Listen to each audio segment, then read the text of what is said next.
Why spend $500 on a pair of designer jeans when you can do that yourself based on the tools and material that you have?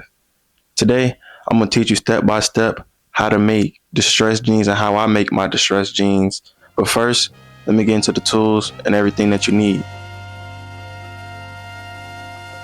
What you'll need to distress your jeans is a dermal, a pair of scissors. It don't matter, it could be fabric scissors or even it could be your kitchen scissors, a cardboard or a magazine, and a seam ripper. I forgot to say that you'll need something to mark your pants with. In this video, I'll be using a pen. The first step to making distressed jeans is marking your pants. This will help you have precise hole openings and distressing on the part that looks best on the pants rather than just guessing. I will also suggest that you actually put the pants on so you can see how it fits and where the distressing will be at. Don't do what I did and be lazy. Actually put it on. Quick little tip I can give y'all: if y'all uncertain where to put your distressing at, you can look up one of your favorite brands on Pinterest or something like that and try to get inspiration from that and do those exact same references and distressings.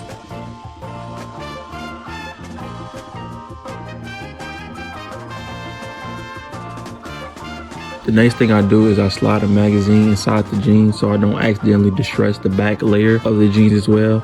This keeps everything controlled and lets me focus on just the surface of the denim. You also use a cardboard as well, like I said, but the only thing about a cardboard, you might have to cut it out perfect shape to fit inside the jean layer, which is why I specifically chose a magazine, because it could just fit in there regardless of the, size.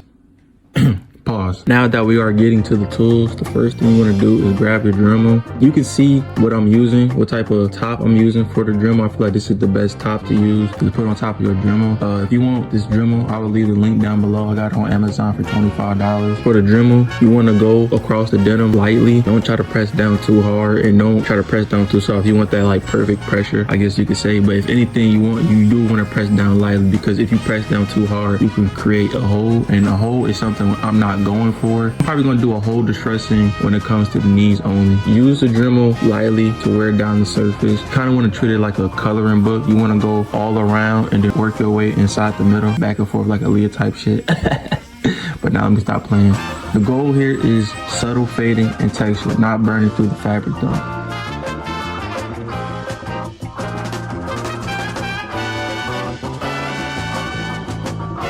When using the Dremel, you often want to check the balance and stop to see if you're at a good spot. One way I know I'm at a good spot is if the denim is like shedding and like the blue is coming off and you see a little white. Once you start seeing like a little bit white, you want to use your seam ripper. Go with the seam ripper and kind of like pick up in a downwards motion, or you'll see, man. I don't know how to explain this shit, bro. This shit, fuck, man.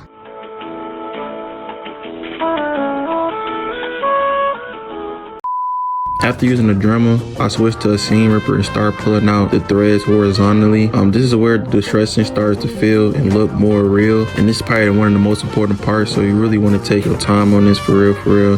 But as you can see, I'm letting the fabric open up naturally instead of tearing it all at once. I stop and often check to see how it looks from a far distance as well. That's why I say you really want to take your time to see how distressing look and stuff like that. But one thing you want to do for like the outline, or you made your line in that, you want to tear the seam ripper down for the top part and then the seam ripper up for the bottom part, if you know what I mean.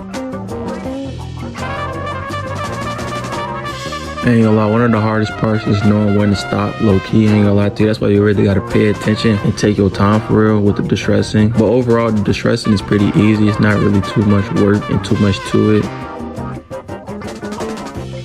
Subtle distress takes discipline, I ain't gonna lie. Through experience, in order to get the best results for distressing, with the dermal, you want to go in a horizontal way, back and forth. Don't ask me why, I just realized that it's better to do it that way because you won't be tearing down the vertical threads and denim. It's better for the seam ripper part.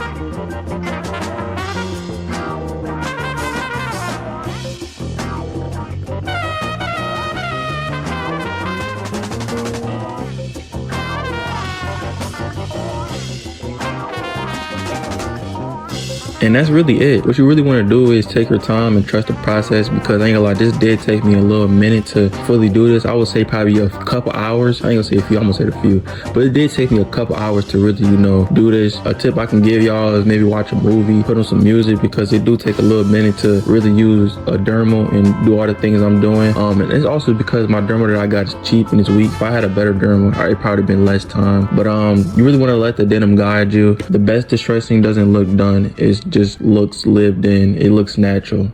Looking at. For cutting around the knee area, I use the scissors, but one thing you want to do is make a small cut. You don't want to overdo the cut, because it'll look a lot more dramatic than what it has to, because it's not going to look natural. For the cut, I just want an opening to work from. Starting small gives you control. It also gives the jeans a less forced look, I guess you could say. After cutting a small hole in the knee area, if you do decide that you want the hole a little bigger, then you can use your hands to like stretch it out a little bit more. But that just sounds so wrong. Oh my gosh. Y'all know what I mean though. Just use your hands to pull the threads to stretch the material and denim out more in the knee area. Yeah, that's a more professional way to say it. But yeah, y'all know what I mean though, for real, for real.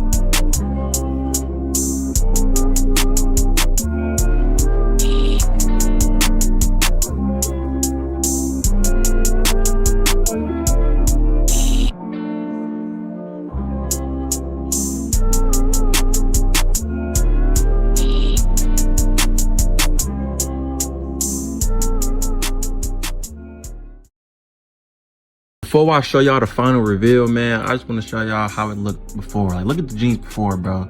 Like, this shit was, excuse my French, it was trash. I'm not gonna lie to you, bro. Like I said, these came from the thrift store. So the quality of the jeans was not mystique. I ain't gonna lie to you. But now that y'all see the before, let's get into the after, man. Like, just look at these. Like, just look at this, bro. You can't tell me it's like not a duplicate of Balenciaga jeans, for real, for real. Like, come on, man. Stop playing with me, man. I really do this fashion. Feel me? You know what I'm saying? Like, just look from before to now. Now, I don't think I really see this. Before to now. Like, these jeans are so different. These almost like a different pair of jeans, for real, bro. Like, you cannot tell me these almost don't look different, bro. From before to now. Like, tell me I'm not in. In the comment section below, rate these jeans 1 through 10, the new refurbished jeans, you know what I'm saying? And I even added a little spice to it. Let me show y'all little details. Huh. Talk about, like, I don't know nobody that add paper clips to their jeans, man. I feel like I'm really the first one to do this. If not, I'm one of one. You feel me? Paper clips to the jeans. I hope y'all steal my idea, because I plan on making this as a design for my clothing brand, Mandata Venoments. But yeah, man, let me know how y'all like the jeans. And I'm finna show y'all a few little fit pics I took with the jeans.